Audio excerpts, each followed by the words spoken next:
Kamusta mga idol? PBA update muna tayo. Planong pagkuha ng Magnolia Hotshots kay Arvin Tolentino mula Northport, hindi na matutuloy. Si Stephen Holtz na daw ang bago nilang target ayon sa source. Medyo hindi nga magandang balita ito para sa mga fans ng Magnolia Hotshots mga idol. Matagal na kasing tina-target ng Hotshots ang ace player ng Batang Pier na si Arvin Tolentino sa pagnanais na mawakasan ang matagal nilang tagtuyot sa championship. Pero dahil sa hindi pa matukoy na injury ni Jamie Malonzo, muli na naman ngang nabuhay ang pagbabalik ni Tolentino sa Ginebra. Parang lumalabas nga na mas priority pa din ni Al Francis Chua ang kapakanan ng Ginebra kaysa sa Magnolia. Matatandaan nga noong 2021, umugang ang balita na malilipat si Christian Standhardinger sa Magnolia mula Northport. Pero imbes na sa Hotshots na punta ay kinuha si Standhardinger ng Barangay Ginebra kapalit ni Greg Slaughter.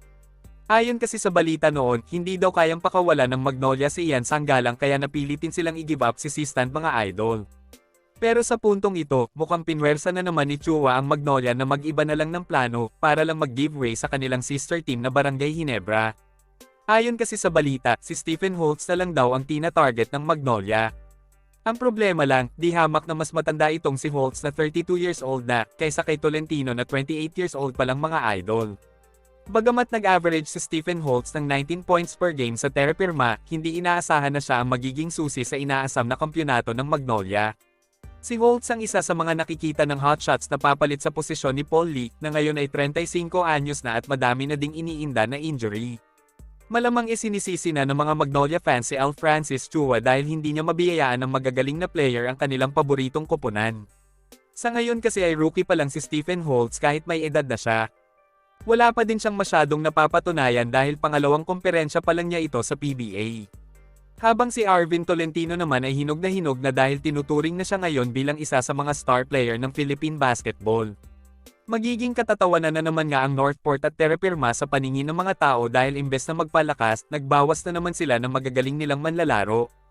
Napagahalata tuloy na wala silang plano na makipagkompetisyon sa mga malalakas na koponan sa liga.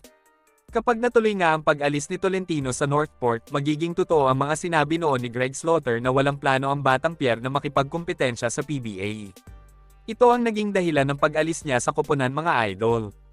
Ang Northport kasi ay tinuturing din na pang-apat na SMC team sa PBA dahil pagmamay-ari din ito ni RSA na presidente ng San Miguel. Bagamat tinatanggi ito ng mga opisyal ng SMC mga idol. Ano masasabi nyo sa bagong development na ito para sa Magnolia at Ginebra? Sang-ayon ba kayo na sa Ginebra na lang mapunta si Arvin Tolentino kaysa sa Magnolia? Comment down below. Hanggang dito na lang muna mga idol. Maraming salamat sa panonood.